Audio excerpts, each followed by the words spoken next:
I still remember the crack. Not the one my hand made when I slapped her, but the one that split through my leg, through my pride, through everything I thought I controlled. He stood over me, his face a mask I didn't recognize, part rage, part triumph. "Reflect," he said, locking me in the basement. The smell of damp concrete filled my lungs. I didn't scream. I didn't beg. I waited. I called my dad.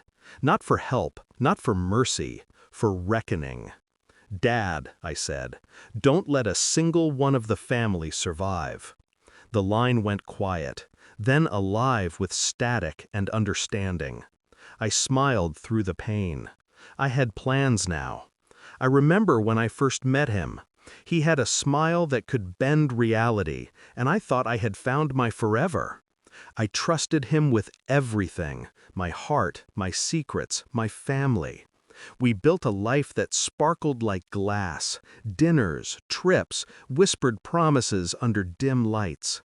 And yet, glass shatters so easily when someone else has a hammer.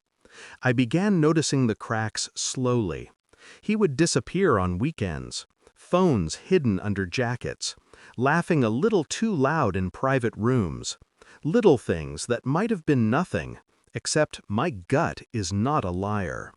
One day I found a message on his laptop. Her name. Heart in my throat. Photos, dates, every betrayal neatly cataloged. I didn't rage. I didn't cry. I counted instead. Every lie, every stolen hour, every ounce of trust he'd wasted. I plotted. When he broke my leg, he thought he had me. Physically, maybe. Mentally, never. I spent the nights in the basement thinking through every possible move. Banks, lawyers, friends who owed favors. Every detail of his life I had stored like a weapon. I learned to breathe through pain. I learned to love the quiet. And when I whispered into the phone to my dad, I knew the storm had started. The first strike was subtle. I transferred accounts he couldn't touch. He thought he was in control when he kept flashing that smug smile at me in court, but I had already begun dismantling him. I made calls to creditors, whispered to allies, spread truths in corners he would never suspect. Social reputation, finances, alliances, everything I touched turned against him like a domino line, arranged by patience and malice. I saw the fear creep in slowly, and it made me almost soft in my vengeance. Almost. The day I faced him again, I let the moment linger. He didn't see it coming. How could he? I walked in, legs stiff, cane in hand, and let him see me whole, unbroken in spirit. He opened his mouth. I stopped him with a glance. No words needed. The first domino fell when his mistress walked into the room, expecting my tears. I smiled. She froze. The second, when his business partners received the truth of his financial misdeeds. Emails, contracts, carefully timed leaks. I had orchestrated a collapse so precise it was almost art. And the final blow? Watching him beg for a mercy I would never grant. His apologies, his promises, they tasted like ash. I stood over him once, much like he stood over me.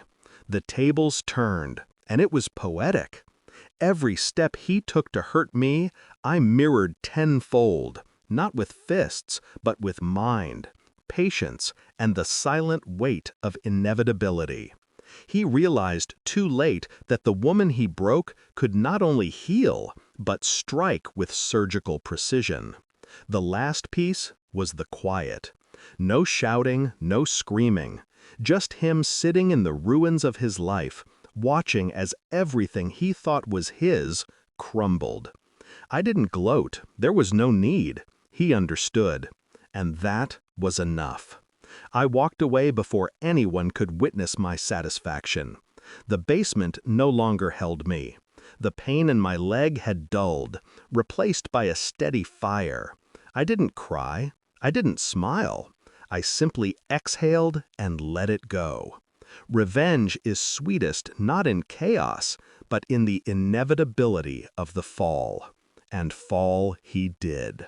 As I sit now writing this confession to myself, I know one thing. I am whole. He is nothing. And when the night is silent, I can almost hear the echo of my own warning through the cracks of his ruined empire. Betray me, and I will not just retaliate. I will orchestrate your undoing with a patience only someone who has loved, lost, and learned can muster. Justice isn't loud, it's precise, and it tastes better than any forgiveness ever could. Word count, 749. If you want, I can create an even tighter version with more suspense in every sentence, emphasizing the psychological tension and plot twists, keeping it under 700 words without losing the cinematic punch. Do you want me to do that?